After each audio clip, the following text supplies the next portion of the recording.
4 minutes before the bottom of the hour to another Fox News alert. A 49-year-old man fined and released after police say they caught him with loaded illegal guns and a fake press pass near Donald Trump's Saturday rally in Coachella, California. Meanwhile, the suspect maintaining his innocence, telling Fox News Digital, quote, "I always travel with my firearms in the back of my truck. I've literally never even shot a gun. I'm the last person that would cause any violence and harm to anybody. I'm 100% a Trump supporter. This is a man I deeply admire." Riverside County, California Sheriff Chad Bianco joins us now. Sheriff, do you believe him? Is that why he's out?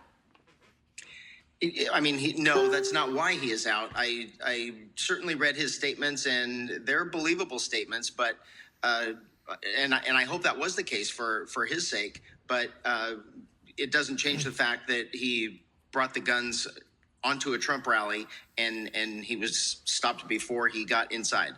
Right. Inside his car were rifles and guns unregistered, were passports with different names. He had a phony license plate, and inside the SUV, it was all torn up. He had a lot of explaining to do. What did you do when you began to unravel what he might have been up to? Well, quite honestly, at the time with President Trump arriving, as you can imagine, it's not a calm scene. It's a very chaotic scene with people trying to get in there and vehicles coming in and the president on his way. So the original deputy that stopped him and talked to him and noticed all these things and eventually ended up getting his consent to search the vehicle, located all of these items. So had he not had that encounter with that deputy, he certainly would have been on the grounds. Where he would have more than likely ended up was probably only a few couple hundred yards from the stage where President Trump eventually was. But that's all. I mean, that's all speculation. We don't know because we did our job and we stopped him from getting on the grounds in the first place. You indicated in some of your comments afterwards the federal government didn't get involved. Federal law enforcement did not get involved. But do you think you possibly stopped a third assassination attempt? You know, in our minds, we did. That's what we were set up there for. We were set up to stop and prevent anyone from coming on the grounds like happened the last time. And it worked. You know, there's a lot of speculation that, you know, he's just an innocent person, and he very well could be with his intentions to not. He had no intention to harm the president, but out of the, you know, between the 25 and the 50, depending on the numbers that you're hearing, 1,000 people that came to the rally, only one brought guns. And so we were thankful that our deputy found him and he was removed before the president even got there. So you think 50,000 people came there, you were able to secure it, you're very proud of that, and you should be.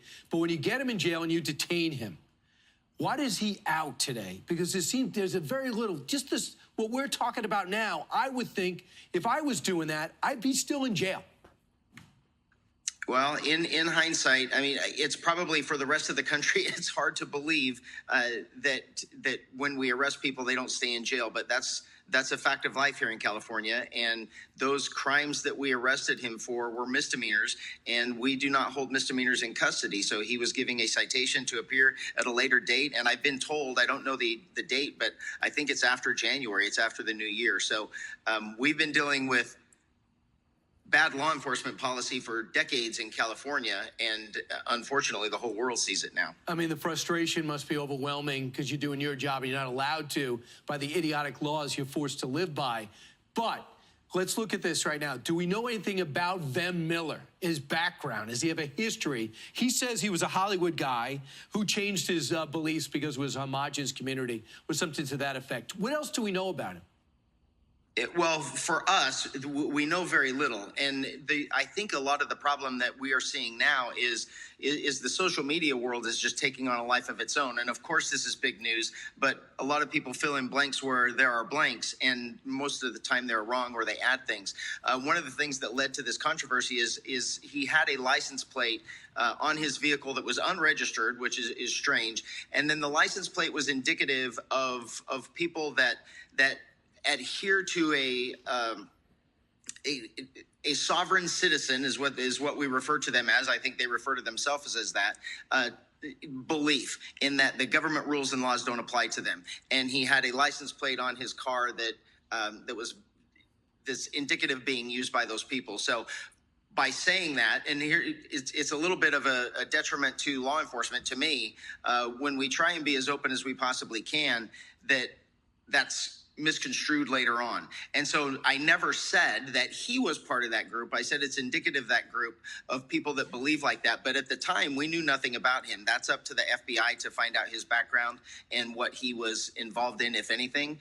And I'm sure that will come out later. But all we can go off of is what we see at the time and what we know. And what we know now is the only thing that we could arrest him for was those weapons violations. Do we know that's his real name? I couldn't tell you what his real name is. The only thing I can say for sure is this is a personal belief. The identifications, the different identifications that he had, Vem was consistent. So I'm sure his name is Vem, but there were different names and different variations of Miller or other names. And so I honestly, I couldn't tell you what his real name is. See, I thought you could keep him for 48 hours, and being that there's so many questions about him, being how well armed he is, and the lies that he's happy, the different IDs he's happy to use, the different passports he had on him. I mean, this whole thing's reek of suspicion. Any one of these things seems overwhelmingly reason to keep him detained, but you say your hands are tied. Well, yes, I don't want to say our hands are tied. I'm telling you that, unfortunately or fortunately for him, unfortunately for us, in California, that's all we can hold him for is the weapons charges, and it's a misdemeanor.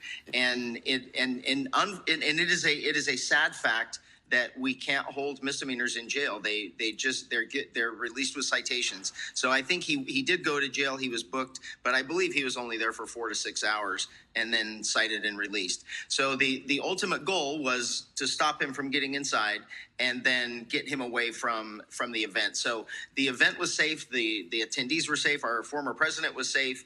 And then any follow-up that's going to happen concerning the passports, concerning his intent, that can be done later.